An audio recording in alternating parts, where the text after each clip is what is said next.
Xin chào anh em. Hiện nay thì livestream bằng điện thoại đang được rất nhiều anh em như là streamer, vlogger hay là những anh em mà yêu thích livestream sử dụng để livestream bằng camera của điện thoại. Tuy nhiên thì 4G không phải là lúc nào cũng có thể truyền được những cái hình ảnh chất lượng cao. Giải pháp đưa ra là chúng ta có thể tổng hợp các cái đường truyền 4G từ nhiều điện thoại với nhau và tổng hợp thành một đường truyền ổn định hơn, truyền được dữ liệu hình ảnh về máy chủ hay những cái nền tảng mạng xã hội khác với tốc độ ổn định và hình ảnh thì khá là chất lượng. Giải pháp của mình ở đây. Để tổng hợp được 4G từ nhiều điện thoại thì chúng ta phải có một phần mềm có bản quyền. Thì phần mềm đó đã được cài sẵn trong điện thoại của 99K. Và chúng ta sẽ chuẩn bị khoảng từ 2 hoặc là nhiều hơn điện thoại phụ để hỗ trợ cái đường truyền cho chiếc điện thoại chính của chúng ta. Thì để chúng ta có thể là kết nối với lại các cái điện thoại khác và có hỗ trợ đường truyền thì chúng ta sẽ bật mạng di động, dữ liệu di động 4G trên điện thoại và điện thoại chính của chúng ta sẽ phát sóng.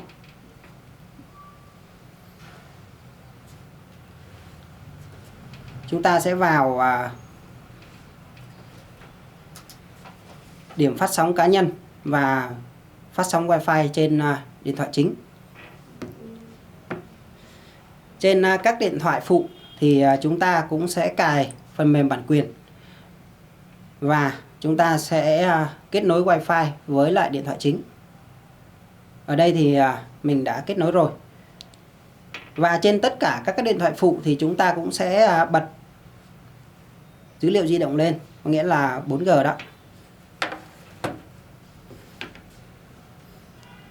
Chiến sẽ kết nối trên các cái điện thoại phụ vào điện thoại chính thông qua Wi-Fi mà điểm truy cập cá nhân của điện thoại chính đã phát ra. Sau khi đã kết nối Wi-Fi các cái điện thoại phụ vào điểm phát sóng của điện thoại chính thì chúng ta sẽ bật phần mềm lên.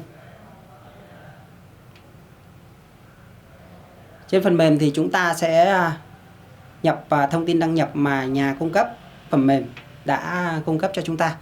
Trên các cái điện thoại phụ cũng cài phần mềm đó và chúng ta cũng sẽ bật phần mềm lên và điền thông tin đăng nhập. Khi bật phần mềm ở trên điện thoại phụ thì các điện thoại phụ sẽ hỏi rằng là chúng ta có muốn kết nối với lại địa chỉ IP của điện thoại chính hay không. Chúng ta sẽ bấm là Always Connect. Tiếng Anh mình đọc không chuẩn lắm mà. Rồi. Như vậy là 3 điện thoại phụ của chúng ta đã kết nối và bật dữ liệu di động. Ở trên điện thoại chính thì chúng ta sẽ thấy là có cái biểu tượng là các cái thiết bị đã kết nối ở đây. Chúng ta sẽ có số điện thoại. Chẳng hạn như ở đây là mình sử dụng 4 điện thoại thì có số 4 hiện ở đây và một điện thoại sẽ làm dự phòng và 3 điện thoại này sẽ hỗ trợ cái đường truyền cho điện thoại chính của chúng ta. Chúng ta sẽ bấm vào phần 3 dấu ở trên góc trái của màn hình và chúng ta có những cái tùy chỉnh kết nối. Chẳng hạn như chúng ta có thể quay bằng camera trước hoặc là camera sau. Độ phân giải ở đây là hỗ trợ 1280 x 720 hoặc là Full HD. Chúng ta sẽ có hai cái mã là H264 và H265. Thì bình thường chúng ta sẽ để là H264, còn chuẩn H265 thì chưa phổ biến lắm và có khá là ít các cái thiết bị để hỗ trợ cái chuẩn video này. Ở trong mục bitrate thì thường chúng ta sẽ để khoảng từ 5 đến 6 hoặc nếu ở chỗ nào có đường truyền 4G có tốc độ ổn định hơn hoặc là cao hơn chúng ta có thể để cao hơn. Nhưng bình thường thì chúng ta sẽ để khoảng 5 đến 6 bitrate thì cái mức độ hình ảnh đã là ok lắm rồi. Trong các cái mục khác chẳng hạn như stream tuyếp hoặc là podcast tuyếp thì chúng ta sẽ để là bonding và chúng ta sẽ thoát ra ngoài. Bây giờ chúng ta sẽ thử bấm like.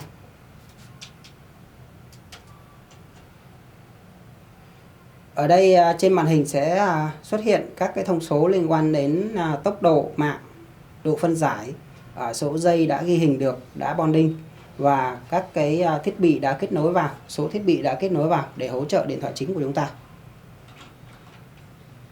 Như vậy thì sau khi chúng ta đã like ở trên điện thoại chính ở bất cứ đâu có 4G và có các cái điện thoại phụ để hỗ trợ đường truyền. Như vậy thì câu hỏi đặt ra là làm như thế nào để chúng ta có thể quản lý được luồng like? Mình sẽ demo trên máy tính cho các bạn xem nhé. Hãng cung cấp cho chúng ta một phần mềm để cài trên máy tính, và chiếc máy tính đó khi chúng ta bấm like ở trên điện thoại hoặc điều khiển từ trên phần mềm web thì máy tính sẽ hoạt động như một server máy chủ media. Chúng ta bấm like ở trên điện thoại như thế này thì máy tính sẽ nhận được luồng like của chúng ta, và chúng ta có thể dễ dàng quản lý hoặc là điều khiển hoặc kiểm soát những thông tin ở trên hình ảnh trên luồng like. Bây giờ mình sẽ thử cái phần mềm ở trên máy tính nó hoạt động như thế nào nhé. Khi mà chúng ta mua bản quyền cái phần mềm này thì hãng sẽ cung cấp cho chúng ta một cái hệ sinh thái là gồm các cái phần mềm ở trên điện thoại và phần mềm ở trên máy tính, thì để hoạt động như một cái server.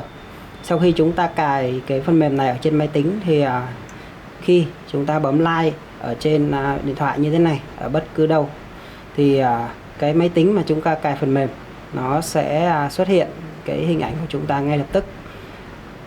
Đó, chúng ta có thể thấy là hình ảnh của mình đã được truyền về máy tính. Bởi vì ở đây là cái nơi chúng ta đang ở gần nhau, chứ thực ra thì hình ảnh đã đi một vòng thế giới và trở về điện thoại của mình.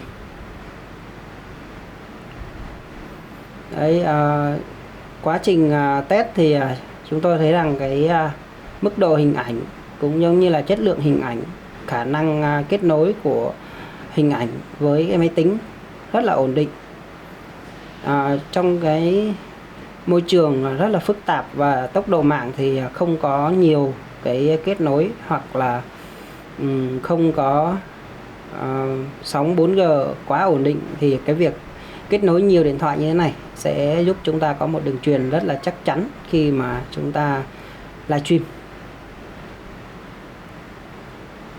Chúng ta có thể thấy rằng chúng ta có thể điều chỉnh các cái thông số, chẳng hạn như là camera trước, camera sau, hoặc là độ phân giải, cũng như là code mã hóa của cái đoạn video chúng ta livestream. Đây là cái tốc độ khung hình 60 hoặc là thấp hơn. Chúng ta có thể tùy chỉnh bitrate ở đây. Chiến sẽ thử tạm dừng cái này trên máy tính nha. Đây. Khi chúng ta bấm tạm dừng ở trên máy tính này thì phần mềm sẽ ngắt luôn ở trên điện thoại. Và bây giờ mình sẽ bấm ở trên máy tính như thế này. Đó, sẽ live luôn. Đó. Ngoài ra thì chúng ta có thể tùy chỉnh các cái thông số, chẳng hạn như là cái chất lượng hình ảnh, cái output. Ở đây nếu chúng ta có những cái phần mềm hoặc là phần cứng liên quan đến output thì chúng ta có thể output ra bên ngoài. Chiến sẽ thử đây, khi mà mình bấm stream thì hình ảnh của Chiến đã trực truyền về máy tính như thế này đây. Mạng ở trên máy tính của Chiến đang để là cái tốc độ mạng đang hiển thị ở trên điện thoại của Chiến chỉ là 2,3 hoặc là 2,5 ở trên 4 megabit, nhưng mà hình ảnh thì vẫn rất là ổn định. Đó, chúng ta thấy là cái phần mềm hoạt động khá là tốt. Ngoài ra thì chúng ta sẽ hiển thị các cái mức độ bitrate, tốc độ mạng, bao nhiêu mê trên giây. Chúng ta có một cái biểu đồ để hiển thị theo thời gian thực. Khi mà chúng ta đang livestream bằng điện thoại thì cái bảng hiển thị ở trên web, đây chính là một cái bảng điều khiển. Chúng ta có thể hiển thị được hết các cái phần mềm, các cái điện thoại nào đang cung cấp mức độ pin, mạng nào và cái điện thoại dự phòng để mà có thể tổng hợp trên mạng, hoặc có thể là sẽ sử dụng để mà tổng hợp cho cái điện thoại chính. Đó, mức độ sóng này. Đó, chúng ta có thể thấy là tên mạng này, và quan trọng hơn và nhiệt độ của các cái điện thoại. Bên này là cái sóng để mức độ bitrate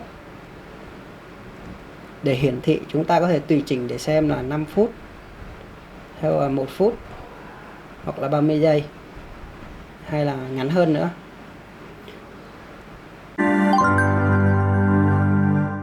Chín9K vừa giới thiệu đến anh em cách để tổng hợp đường truyền 4G từ nhiều điện thoại thông qua phần mềm. Thì dưới cá nhân của Chiến thì Chiến đánh giá rằng cách này hoạt động rất là ổn định, và chúng ta có thể truyền những cái hình ảnh chất lượng cao từ điện thoại đến máy chủ, hoặc chúng ta có thể livestream trực tiếp lên các cái nền tảng mạng xã hội. Với đánh giá của Chiến thì Chiến thấy rằng cách này có thể phù hợp với nhiều anh em mê livestream bằng điện thoại. Chúng ta có thể truyền những cái thước phim, những cái hình ảnh, và chúng ta có cái chất lượng đạt cái độ ổn định tốt nhất khi chúng ta cần đến độ phân giải cao. Ngoài ra thì trong cái hệ thống phần mềm, hệ sinh thái của phần mềm này, chúng ta có thể có được một cái máy tính hoạt động như một máy chủ server. Chúng ta có thể kết nối, quản lý bằng máy chủ, hoặc chúng ta có thể quản lý trên giao diện web. Đến đây thì video xin được kết thúc tại đây. Anh em có câu hỏi hoặc ý kiến bình luận nào liên quan đến phần mềm thì anh em hãy để bình luận của mình ở phía bên dưới nhé. Cảm ơn anh em đã quan tâm theo dõi. Chín9K xin chào và hẹn gặp lại.